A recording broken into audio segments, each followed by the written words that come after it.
खुलुमबाय आं गेवलां हाज'वारि बड'लेण्ड बुब्लिनि जानानै बयखौबो बरायना लाबाय।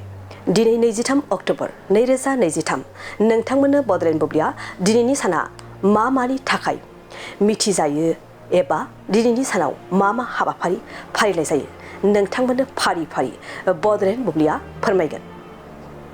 दिनैनि सानखौ बुहुमनां जौगाखां खौरां सान एबा वर्ल्ड डेभेलपमेन्ट इनफरमेशन डे महरै फालिनाय जायो।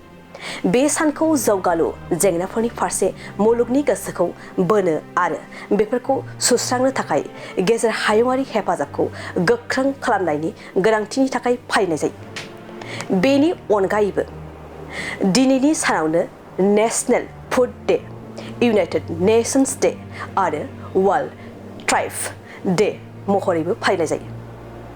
नोंथांमोननो बड'लेण्ड बुब्लिया दिनैनि सानाव मा हाबाफारि मिथिजायो आरो मा हाबाफारिखौ फालिनाय जायो फोरमायबाय। गोजोन्थों।